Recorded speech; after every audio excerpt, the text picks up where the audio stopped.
مدینے کی گلی سے گزر رہے ہیں، ایک گھر کے اندر سے بچیوں کے رونے کی آواز آئی، بچیاں رو رہی ہیں، اور بچی اپنی ماں سے کیا کہتی ہے؟ کہتی ہے اماں ابو بکر تو اب انتقال کر گئے، حضرت عمر کا پہلے دن ہے خلافت کا، اب ہمارا کیا بنے گا؟ ابو بکر تو وصال کر گئے۔ حضرت عمر فاروق رضی اللہ تعالیٰ عنہ نے رونے کی آواز سنی، دروازے پہ دستک دی، کہا بیٹو کیا بات ہے؟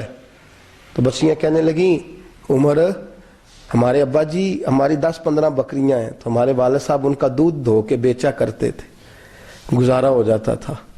جس دن ابا جی فوت ہوئے تو اس دن سے لے کر ابو بکر صدیق روز عصر کے بعد آیا کرتے تھے، ہماری بکریوں کا دودھ دھو کے دیتے تھے، کچھ ہم پیتی تھی، کچھ بیچ لیتی تھی، گزارا چلتا تھا۔ جس دن ابو بکر صدیق خلیفہ بنے تو ہم نے جا کے کہا ابو بکر اب کون دودھ دھوئے گا؟ تو سیدنا صدیق اکبر رضی اللہ تعالیٰ عنہ نے فرمایا بیٹے پہلے تو میں مرضی سے خدمت کرتا تھا، اب تو مصطفیٰ کی امت کی نوکری میری ڈیوٹی بن گئی ہے، تو میں آؤں گا۔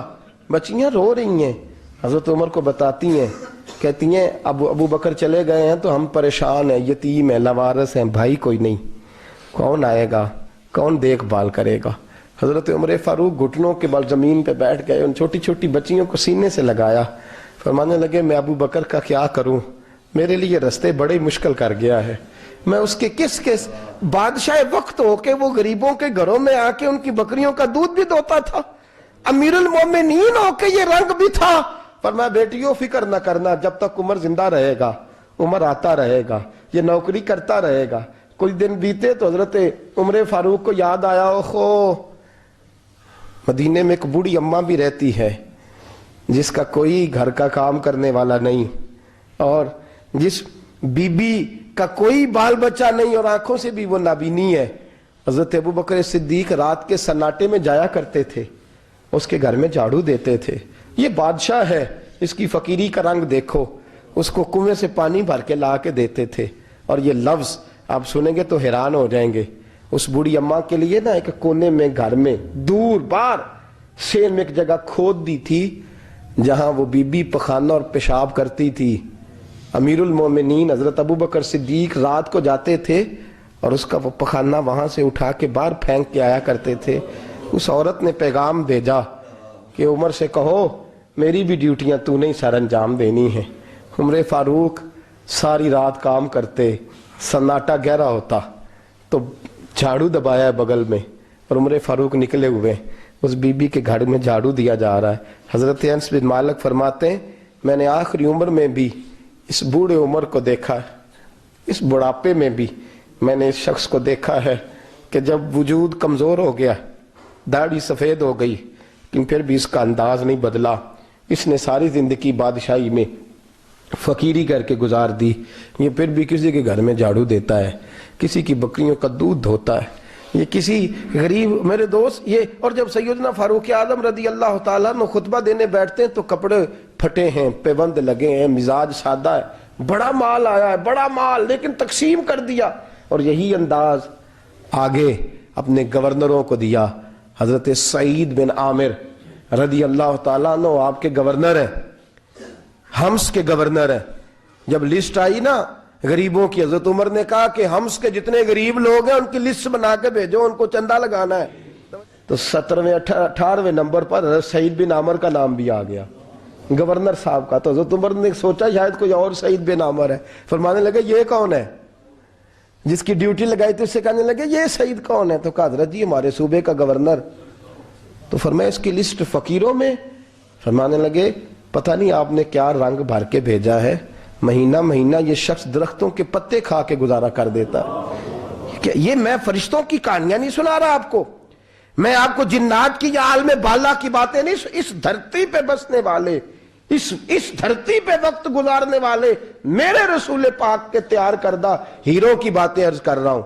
حضرت عمر گئے ایک دفعہ، کہا مجھے بتاؤ تمہارا گورنر کیسا ہے؟ تو حمص کے لوگ کہنے لگے ہمیں اپنے گورنر سے 4 شکایتیں۔ کون کون سی؟ کہا پہلی بات تو یہ ہے کہ گورنر صاحب کو چاہیے فجر کے وقت آئیں، یہ سورج نکل آتا ہے تو باہر آتے ہیں گھر سے، سورج نکل آتا ہے تو آپ کہہ کے تو دیکھیں کسی معمولی سرکاری ملازم سے بھی، پھر آپ دیکھیے آپ کا کیا بنتا ہے، کہا یہ سورج نکلتے وقت آتے ہیں. دوسری شکایت یہ ہے کہ دن کو ملتے ہیں رات کو نہیں ملتے. تیسری شکایت یہ ہے کہ مہینے میں ایک دن ملتے ہی نہیں گورنر صاحب. چوتھی شکایت ہے کہ روتے ہیں کبھی کبھی, اتنا روتے ہیں کہ بے ہوش ہو جاتے ہیں. حضرت فاروق اعظم نے کھڑا کر لیا, فرمایا سعید تیری شکایات آئی ہیں. کہ حضور حکم. فرمایا سنا ہے, پہلے تو فجر کے وقت آ جاتا تھا لوگوں کے مسائل سننے, اب تو سورج نکلتے وقت آتا ہے. کہ حضور بیوی بیمار ہو گئی ہے اور گھر میں نوکر تو ہے کوئی نہیں, تو میں سویرے اٹھتا ہوں تو پہلے ناشتہ بناتا ہوں, بچوں کو کھلاتا ہوں. اس عورت نے 35 سال میرے ساتھ وفا کی ہے, اب چارپائی پہ ہے تو میں اس کے منہ میں لقمے ڈالتا ہوں. کہا اسے کھانا کھلا کے جب وہ دعا دیتی ہے تو پھر نکلتا ہوں. تو کہا سنا ہے تو ہفتے میں ایک دن ملتا ہی نہیں مہینے میں.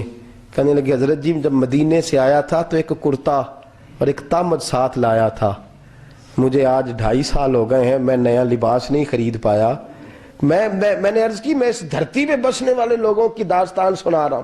کہا میں اپنی تامد دھو کر خشک ہونے کو ڈال دیتا ہوں, اسے آدھا دن لگ جاتا ہے, خشک ہوتی ہے تو تامد پہن کے قمیض دھو لیتا ہوں اور پھر قمیض ڈال دیتا ہوں. حضرت جی سارا دن بیت جاتا ہے تو باہر نہیں آ پاتا. حضرت عمر فاروق کی گردن جھک گئی. کہا سنا ہے تو رات کو ملتا ہی نہیں. یہ لفظ کہے تو حضرت سعید بن عامر کہنے لگے یہ میرا راز تھا, آپ میرے امیر نہ ہوتے تو کبھی فاش نہ کرتا. دن میں نے بندوں کے لیے رکھا ہے, رات اپنے رب کے لیے رکھی ہوئی ہے. میں رات کی تنہائیوں میں اپنے کریم کی بارگاہ میں جاتا ہوں اور میں سارے دن کے گناہوں کی معافی مانگتا ہوں. میں اپنی غلطیوں کی تلافی کا سوال کرتا ہوں, اس کے حضور جاتا ہوں, اسے دکھڑے سناتا ہوں. رات میری اس کے لیے بیت جاتی ہے. حضرت عمر کی اور گردن جھک گئی. فرمایا یہ بتا کہ تو ملتا ہی نہیں, کبھی کبھی تو روتا ہے اور بے ہوش ہو جاتا ہے. کہ حضرت جی 40 سال کی عمر میں کلمہ پڑھا ہے, جب 40 سال کے پچھلے گناہ یاد آتے ہیں تو کہ پھر میں ضبط نہیں کر پاتا. وہ خطائیں, وہ پاپ, وہ جرم, وہ خطائیں جب سوچتا ہوں نا کہ رب کھڑا کر کے پوچھے گا بتا یہ جرم کیوں کیا, تو وہ احساس مجھے پریشان کر دیتا ہے. حضرت جی میں پھر برداشت نہیں کر پاتا, پھر میں تڑپ اٹھتا ہوں, میری یہ کوتاہیاں ہیں, بتائیے کیا کہتے ہیں. حضرت فاروق اعظم نے گردن اٹھائی تو آنکھوں میں آنسو تھے. کہنے لگے یا اللہ مجھے اس جیسے کچھ اور گورنر بھی عطا فرما, یا اللہ اس جیسے کچھ اور گورنر بھی. عزیزو اپنا حال کیا ہے. ملک شام جب فتح ہوا تو حضرت سعد بن ابی وقاص رضی اللہ تعالیٰ عنہ کہتے ہیں کہ کچھ لوگ مجھے کہنے لگے کہ ہم آپ سے معاملات طے نہیں کریں گے, ہم جزیہ دیں گے, ٹیکس دیں گے, اسلامی حکومت کے زیر اثر آئیں گے, لیکن آپ سے معاملات طے نہیں کریں گے, اپنے امیر کو بلائیے. تو حضرت سیدنا سعد بن ابی وقاص کہتے ہیں میں نے خط لکھا. فرماتے خط لکھا حضرت عمر کو. میں نے کہا جناب آئیے. جواب میں حضرت عمر نے خط میں جواب لکھا کہ فلاں دن فلاں تاریخ فلاں وقت میں ملک کے شام پہنچ جاؤں گا. حضرت سیدنا عمر چلے گھر سے, ایک غلام, ایک گھوڑا, ایک نیزہ. حضرت فاروق اعظم نے کچھ کھجوریں, خشک کھجوریں, کچھ سرکہ باندھ کے رکھ لیا رستے میں کھانے کو. یہ بادشاہی میں فقیری ہو رہی ہے. لاکھوں مربع میل کا حکمران ہے, کروڑوں اور اربوں روپے پاس پڑے ہوئے, وہ ساری چیزیں رکھ لیں اور سیدنا عمر فاروق رضی اللہ تعالیٰ عنہ چلنے لگے. اب غلام سے کہنے لگے بھئی میرا گھوڑا ذرا ماڑا ہے, کمزور ہے, طے کر لیں, اتنے میل تو گھوڑے پہ بیٹھے گا, میں پیدل چلوں گا, پھر اتنے میل میں گھوڑے پہ بیٹھوں گا, تو پیدل چلے گا. ملک شام پہنچنے کا وقت آ گیا. جب وقت آیا تو پیدل چلنے کی سواری حضرت عمر کی تھی, ان کی باری تھی پیدل چلنے کی, اور سواری پر سوار ہونے کی باری غلام کی تھی. توجہ, یہ لوگ رشتے کرتے ہیں نا تو کرائے کی کار لے کے چلے جاتے ہیں, بعد میں وہ پوچھتے ہیں کہ تسی تے کار تے آئے سو. ہم اپنے آپ کو بنانے کے لیے جھوٹی انعام بھی خریدنی پڑے تو خریدنے سے ہم پرہیز, ہم جو بتاتے ہیں وہ ہم ہوتے نہیں, اور جو ہم ہوتے ہیں وہ ہم بتاتے.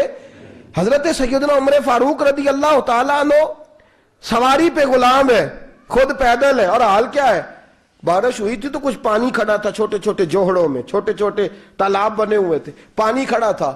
تو حضرت عمر فاروق رضی اللہ تعالیٰ چمڑے کے جوتے پہنے, وہ جوتے دونوں اتار کے تو بغل میں دبا لیے.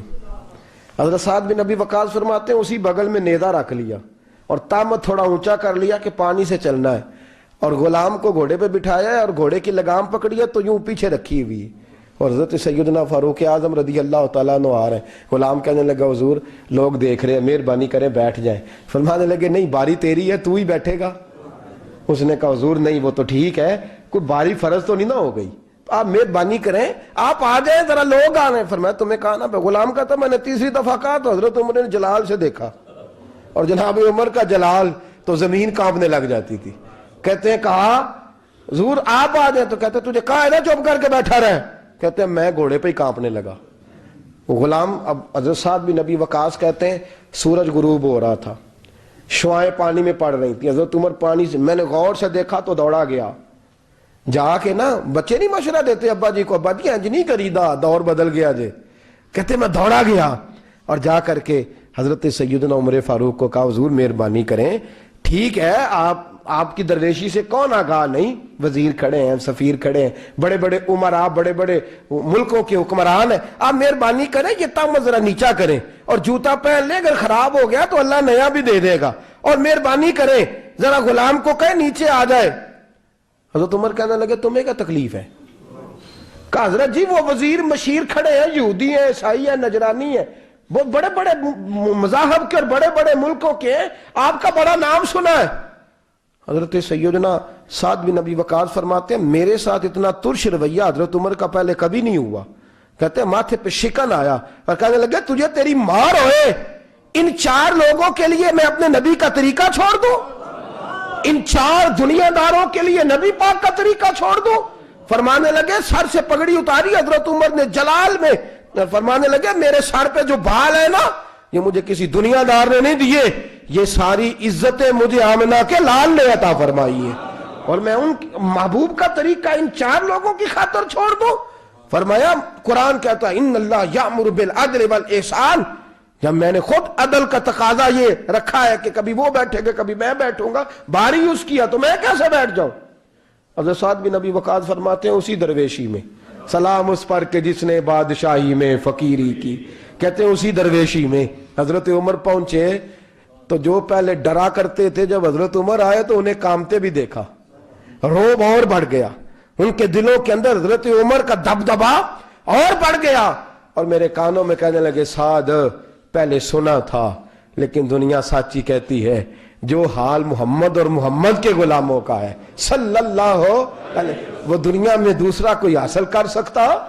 آج ہمارے پروٹوکول، ہمارے دبدبے، ہماری انا پرستیاں، ہمارے دعوے، ہمارے طریقے، میرے عزیزوں لوگ ہمیں آ کے مثال دیتے ہیں، کہتے ہیں یورپ کی فلاں گلی میں یہ ہوتا ہے، میں نے کہا وہ گرد راہ کو نہیں پہنچ سکتے، یہ ساری چیزوں تو میرے مصطفیٰ کے غلاموں سے حاصل کیا، لوگ ہم نے چھوڑ دی، غیروں نے اپنا لی۔ خدا را اپنی زندگی میں تبدیلی لائیں، درویشی، سادگی، بے تکلفی، یہ زندگی حسین ہوتی ہے، یہ زندگی سکون والی ہوتی ہے، یہ زندگی اچھی ہوتی ہے، یہ فرحت اور تازگی والی ہوتی ہے۔ اپنے آپ کو ان تکلیفوں اور آلائشوں میں مبتلا نہ کریں، اگر اللہ مال دے، عزت دے، دولت دے، اللہ تعالیٰ نفاست عطا کرے تو پھر اپنے آپ کو سادہ کریں، آزاد کریں، کھلی ہوئی کتاب بنا کے اپنے آپ کو رکھیں۔ مجھے ایک بچہ کہنے لگا حضرت جی جب بھی آتے ہیں آپ کہیں بیٹھے مل جاتے ہیں، ہم کسی کو لا کے کہتے ہیں جناب حضرت جی بڑے مصروف ہیں اور آپ یہاں آگ تاپ رہے ہیں جلا کے، مہربانی فرمائیں۔ میں نے کہا یار 2-4 دن تو بن سور کے بیٹھنا بندے کے لیے آسان ہوتا ہے،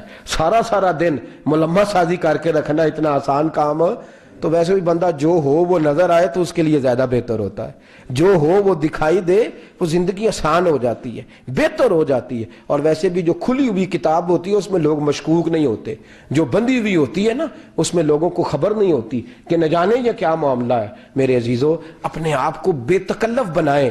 بے تکلف سے مراد یہ نہیں کہ جیسے بے تکلفی ہم نے ایک غلط چیز کا نام بے تکلفی رکھ دیا ہے کہ جو آدمی بات پہ ٹھٹھا کرے، بات میں مذاق کرے، وہ بے تکلف ہوتا ہے۔ یہ تو بے تکلفی اسلام اس کو پسند ہی نہیں۔ بے تکلفی سے مراد یہ ہے کہ جھوٹی انا نہیں بنائیں، جھوٹے معاملات اپنے گرد نہیں اوڑیں۔ اپنی اگر اللہ آپ کو بہت زیادہ مال و دولت دیتا ہے تو جتنا وہ مولانا رومی کہتے ہیں جتنا ٹہنی پہ پھل زیادہ لگتا ہے نا اتنی وہ ٹہنی جھک جاتی ہے، جو اکڑی ہوتی ہے سمجھو وہ خالی ہوتی ہے۔ اگر آپ پھلدار ہیں تو پھر آپ کو جھکے، پھر آپ کو با اخلاق ہونا چاہیے، با مروت ہونا چاہیے، پیار والا ہونا چاہیے۔ زندگی میں اس چیز کو ضرور اپنائیے، بڑے لوگ وہی ہوتے ہیں جن کا کردار بڑا ہوتا ہے، بڑے وہی ہوتے ہیں جن کی بات بڑی ہوتی ہے، کوئی باتوں سے اور پروٹوکول سے کبھی بڑا نہیں ہوتا، ہمیشہ مدحت خیر الانام میں